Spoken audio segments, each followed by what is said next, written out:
Olá pessoal, meu nome é Jason Beckerhan, sou cirurgião do aparelho digestivo, cirurgião bariátrico e metabólico da clínica Cetradon, situada em Passo Fundo. O Cetradon é um centro de tratamento das doenças digestivas, diabetes, obesidade e metabologia.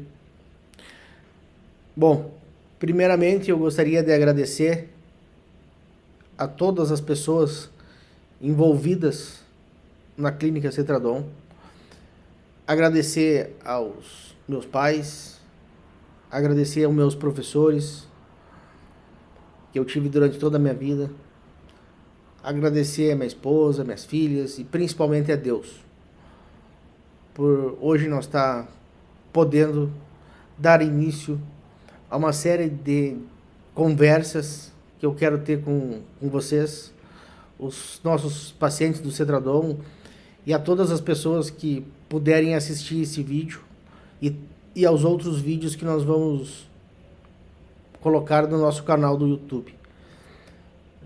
No meu canal pessoal, Jason Beckerhan, e no canal do Cetradon. É um início de um projeto que a gente imagina que, levando conhecimento para as pessoas, muita gente possa ter acesso a uma saúde adequada. Bom, a nossa clínica é ampla em termos de tratamento de doenças. E nós vamos escolher hoje, para começar, a obesidade. Vamos começar falando sobre a obesidade. E por que a obesidade é a primeira? Com o passar do tempo das nossas conversas, vocês vão entendendo o porquê que nós escolhemos a obesidade para ser a primeira conversa. Se vamos conversar sobre obesidade, vamos começar direto de 2013, que foi quando ela foi reconhecida como uma doença por inúmeras sociedades mundiais e pela Associação Médica Americana. Então, no ano de 2013, muitas coisas começaram a mudar novamente no tratamento da obesidade. Os meus professores, que pegaram uma fase anterior à minha, na cirurgia bariátrica, e tem uma riqueza muito grande de informações sobre como era a cirurgia bariátrica antigamente. E era uma cirurgia que os colegas que faziam a cirurgia, né, tinham certeza do benefício que trazia o paciente. E mesmo sendo muitas vezes agredido em palavras ou em pensamentos por inúmeras pessoas porque não consideravam a obesidade uma doença. E realmente, em 2013, quando ela foi classificada como uma doença, as coisas começaram a mudar. O conhecimento começou a mudar e a ciência começou a entender melhor o paciente obeso. E veja que 2013 praticamente é ontem, em termos de tempo, né? E trouxe também inúmeros conhecimentos a respeito de várias doenças, inclusive o diabetes mellitus, tipo 2, e doenças cardiovasculares e por aí vai. Então, eu gostaria que vocês colocassem aí no nosso canal, que fossem interativo as conversas, quais são as dúvidas de vocês sobre algumas doenças, o que vocês querem que a gente converse aqui no canal sobre as doenças que são prevalentes no mundo. Vamos tentar interagir e fazer dessas conversas algo mais leve, digamos assim. Então, a primeira coisa que nós temos que entender é definir a obesidade. Então, em 2013, ela não foi mais considerada uma doença, um problema cosmético, que era por falta de autocontrole, por excessos. Então, ela foi considerada uma doença em 2013. E a Organização Mundial de Saúde, com inúmeras sociedades internacionais, reconheceram isso. Ela também é uma doença crônica, é uma doença progressiva e resultante de fatores ambientais e genéticos. Então veja o quanto é difícil de tratar essa doença, porque está envolvido fatores genéticos, que em torno de 80% dos casos de obesidade estão ligados aos fatores genéticos. Ela é progressiva, porque cada vez vai aumentando mais. Crônica, porque quem tem obesidade sabe. Às vezes fica anos lutando contra ela. E vocês vejam o quanto ela é cara. E não em dinheiro. Ela é cara porque ela nos tira qualidade de vida. Ela nos tira tempo de vida. Porque junto com ela vem inúmeras doenças que nós vamos ver no passar da conversa.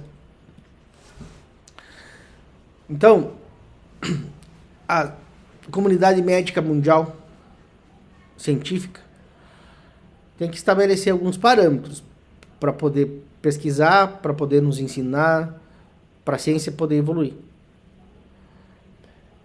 E precisava medir a obesidade, né? E a obesidade, ela é um excesso de gordura corporal. Então, para medir a obesidade, nós temos um IMC, que é peso sobre a altura ao quadrado. Pode ser utilizado em ambos os sexos. Não é bom em crianças, mulher grávida e idosos. Para isso nós temos outras tabelas para medir. E o IMC serve para quantificar o grau de sobrepeso ou obesidade de uma pessoa. E com isso, a gente entender resultados de técnicas cirúrgicas e de acompanhamento dos pacientes durante a vida. Lembre-se, a obesidade é uma doença crônica e progressiva. Nós vamos falar de tratamento mais na frente, mas já vou adiantando que qualquer tratamento da obesidade, o pilar, o centro do tratamento é a mudança no estilo de vida. Então, aqui tem uma tabela do IMC, né? Para você calcular seu IMC. Se por acaso tiver aqui, ó, de 30 para cima, já é considerado obesidade grau 1. Tem suas repercussões. Às vezes as repercussões para a saúde independem do peso, e sim da localização da gordura ou do tipo da gordura corporal. Então, se o teu IMC, se for calcular, tiver de 30 para cima, é importantíssimo procurar uma clínica que trate obesidade. Então, vou explanar para vocês aqui algumas coisas de prevalência de obesidade, para vocês tentar entender o quanto essa doença é importante. Muito importante porque traz inúmeras outras, que nós vamos ver mais na sequência, e também pela prevalência na população. Olha só, aqui no Brasil, 55,4% das pessoas estão com excesso de peso, né? Que aí entra o sobrepeso, que é IMC acima de 25. Mais da metade da população. E pessoas com obesidade em torno de 20%. É um número bem considerável, né? E no Brasil ainda tem aumentado bastante. O Brasil, se não me engano, é o segundo país do mundo que mais faz cirurgia bariátrica. Fica atrás dos Estados Unidos. Então, a obesidade é crônica, ela também é progressiva. Ela é multifatorial, ela tem um componente genético, né? E tu pega, por exemplo, uma pessoa que tem genética, que tem uma predisposição à obesidade, e coloca distúrbios hormonais, psicológicos, metabólicos, comportamentais envolvendo esta pessoa durante a vida, invariavelmente ela vai ganhar peso e vai se tornar obesa, né? Então, isso também é muito importante ter em mente isso para quando nós formos falar de tratamento de obesidade. Tá? E também existem algumas situações em que o paciente ganha peso independente do tipo de comida que come. Que são as condições que vão afetar o equilíbrio energético, o acúmulo de gordura, que não envolve excesso. Tá aqui, ó. Perda de sono crônica. O paciente que tem perda de sono tem mais predisposição a ganhar peso. Que passa por estresse. Que consomem algumas medicações que levam a ganhar peso. Consumo de alimentos que fazem alterações hormonais que podem ganhar peso. Baixa ingesta de alimentos de qualidade. Tudo isso associado a comportamento genético. Alterações genéticas. Meio ambiente, ao nosso comportamento, é difícil escapar desse problema. E o ganho de peso é mais um contribuinte para o ganho de peso.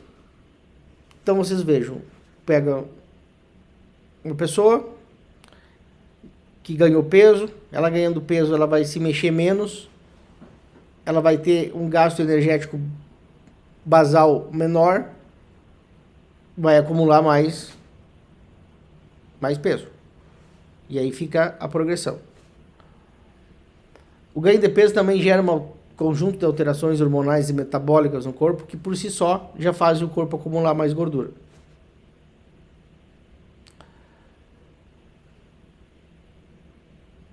A falta de sono também faz com que o paciente tenha mais fome. E o paciente ficando com maior peso, às vezes, dá alteração no sono. Então, vamos pensar que é como se fosse um cachorro correndo atrás do rabo. É um ciclo, entra num ciclo vicioso que não para. E aí você tem algumas opções. O tratamento que nós vamos conversar na sequência é um tratamento clínico, um tratamento cirúrgico, ou o melhor, vocês vão ver. Olha só, então as condições relacionadas à obesidade, como eu falei antes, a obesidade reduz a mobilidade, reduzindo o gasto energético e acumulando gordura. Pode causar um dano psicológico ou emocional no paciente, que faz alterações hormonais que vão ganhar peso. A duração do sono é reduzida. O ganho de peso também produz doenças. E essas doenças são tratadas com medicamentos, frequentemente acabam fazendo com que o paciente ganhe mais peso. Olha o ciclo vicioso que nós falamos antes. Aí, a pessoa está acima do peso, sobrepeso, obesidade leve, ou mesmo em estágios mais avançados, e geralmente procura uma ajuda profissional. Às vezes, pode ser ofertada uma dieta com baixa caloria, e essa dieta também produz reganho de peso. Parece que as coisas não se fecham. Mas é isso mesmo. Quando uma pessoa é privada de alimento, ela sente o cheiro do alimento. Ela olha o alimento. E ela não come. O cérebro dela pensa que a pessoa não consegue chegar a esse alimento. E para o corpo não morrer de fome, digamos assim, o nosso cérebro baixa o metabolismo. E aí baixa o gasto energético. Algum tempo, essa pessoa invariavelmente vai parar com essa dieta, esse metabolismo continua baixo e ela acaba ganhando mais peso do que iniciou. Então, um exemplo. Começa um tratamento com dieta com 90, vem a 85, 83, a muito custo. para de fazer dieta por inúmeros motivos que a vida nos apresenta. Aí, de 90 veio 83, ali um pouco foi para 95. E essa é uma história que a gente escuta frequentemente no consultório. E essa é uma dos motivos que a gente vai ter essas conversas, fez o canal do YouTube, para nós conversarmos, e óbvio que eu não posso citar nomes de pacientes, mas para tentar passar para vocês o dia a dia, vou mostrar a cirurgia, como é que é a cirurgia, como é que é feito, a segurança da cirurgia, para quebrar um pouco do medo do paciente em relação à cirurgia metabólica e à cirurgia bariátrica. A cirurgia metabólica é a cirurgia por diabetes mellitus. Mas enfim, vamos voltar aqui, porque senão a gente vai conversar muito e se estender e vamos desviar demais o assunto. Então, o paciente que está obeso, que vai procurar uma dieta, uma ajuda, geralmente o primeiro passo é uma dieta. E acontece isso que nós conversamos. E isto aqui é o que eu disse para vocês, ó. A dieta envolve mudanças no metabolismo da gordura, que reduz a capacidade do corpo de queimar gordura e aumenta a capacidade da gordura ser armazenada. É uma grande armadilha para o nosso corpo, certo? Um breve resumo dessa primeira parte. Então, múltiplos fatores que atuam junto e às vezes uma pessoa com fundo genético ainda, com um problema genético de obesidade, vão causar alterações que vão fazer o paciente ganhar peso.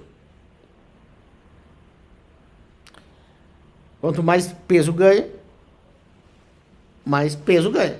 É um ciclo vicioso, como a gente disse. E aí?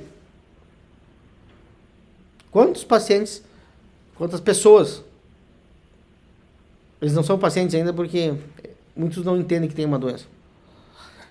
Quantas pessoas, certo? Tem obesidade que vocês conhecem e às vezes essas pessoas, por desconhecimento, que a obesidade é uma doença, não procuram ajuda médica. Ou às vezes procuram e também tem um desconhecimento do médico que a obesidade é uma doença. Outros procuram e são bem tratados, enfim. E vejam, a obesidade foi classificada como uma doença em 2013. É muito cedo ainda, né?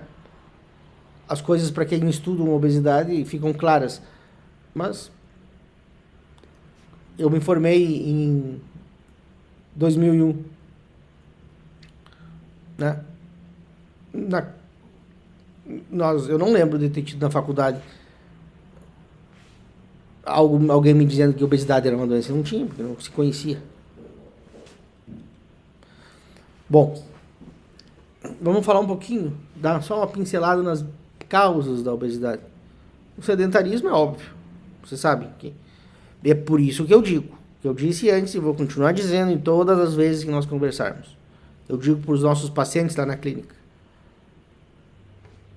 Não adianta só um dos tratamentos, que eu não vou falar de tratamento agora, mas a principal, o alicerce em tudo é a mudança dos hábitos de vida. Porque a obesidade é uma doença crônica. Ela tem que ser tratada da mesma maneira que o câncer, da mesma maneira que o diabetes mellitus tipo 2 e da mesma maneira que todas as doenças crônicas. O paciente sabe que está com ela para sempre, então tem que ter ajuda médica, tem que ter um acompanhamento. E nós vamos conversar também que não adianta só buscar uma cirurgia, tem que buscar todo um tratamento para a obesidade, uma clínica que apoie o paciente, mas isso nós vamos ver depois. Então, o sedentarismo, a genética, hábitos alimentares modernos, que são os alimentos industrializados, estresse, medicamento, próprio meio ambiente.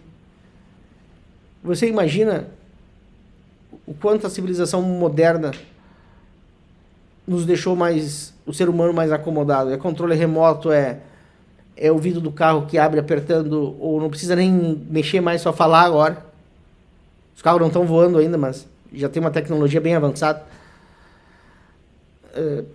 escada rolante, elevador, os alimentos industrializados, enfim, tudo, o nosso dia a dia parece voltado para o nosso corpo acumular gordura. E aqui vem uma parte interessante da conversa de hoje. Doenças associadas à obesidade. Eu coloquei algumas aqui só. E tem mais ainda, nós vamos ver. Mas olha só, cefaleia. Quem diria que a dor de cabeça muitas das vezes está associada à obesidade. Muitas vezes. Cansei de ver no consultório pacientes que tinham enxaqueca frequente, que operaram e diminuíram as crises de enxaqueca. Pseudotumor cerebral. Você sabe o que é isso? Eu sei, eu fui estudar, eu sei. Mas eu vou falar outra hora. É uma enxaqueca, é um tipo de dor de cabeça que dá na pessoa com obesidade. Aumento do colesterol, aumento dos triglicerídeos, a esteatose hepática, que é a gordura no fígado. Muito no consultório a gente vê pacientes com esteatose hepática. Muito. E às vezes não está ligado à obesidade. Muitas vezes está. Ela pode levar a uma hepatite por gordura. Ela pode levar uma série de alterações, até mesmo cirrose no futuro.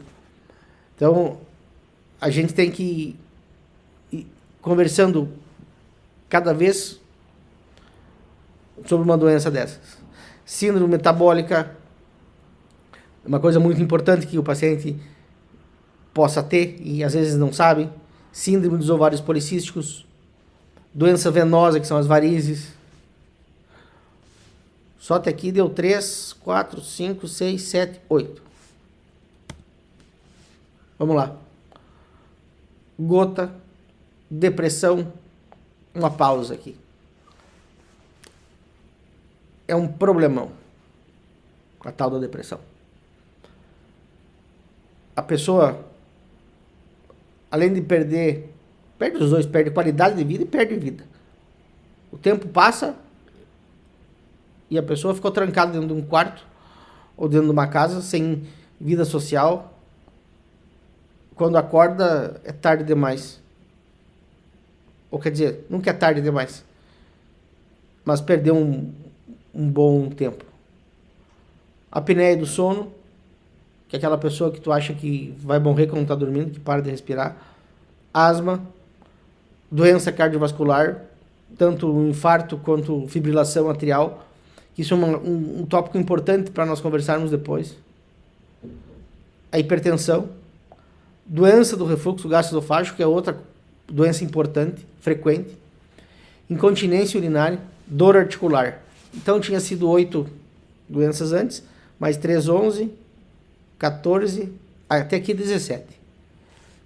18, 19, 20, 21, 22 doenças. E tem mais. Vou ter as mais importantes aqui. Então aqui temos o diabetes tipo 2, que muitas vezes está ligado à obesidade. Muitas vezes.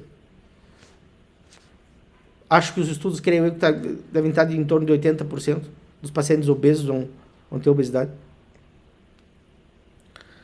Câncer de endométrio, câncer de mama, câncer de intestino grosso. Isso aqui está comprovado nas mulheres. Doença renal. Também vamos ver uma conversa sobre doença renal e obesidade. Muito importante. As pessoas perdem função renal, muitas vezes, e não sabem que a perda da função renal está diretamente relacionada à obesidade. E junto à obesidade tem o diabetes mellitus, que prejudica o rim. Então é uma série de fatores que vão prejudicando órgãos-alvo do nosso corpo e nós vamos perdendo tempo de vida. Então é um problema, né? Depois de tudo que nós vimos, a obesidade associada a inúmeras doenças e com uma alta prevalência de obesidade no mundo, né? Vocês vejam que isso é um problemão de saúde, né? Olha só, em todo o mundo, 44% dos casos de diabetes, 23% de doenças isquêmicas do coração, em torno de 7 a 40% dos algum tipo de câncer são atribuídos ao sobrepeso e obesidade.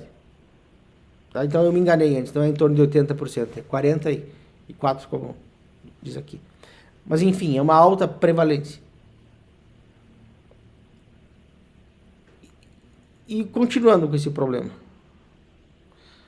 quantas pessoas que você conhece, ou do um convívio mais direto ou indiretamente, que tem sobrepeso e obesidade,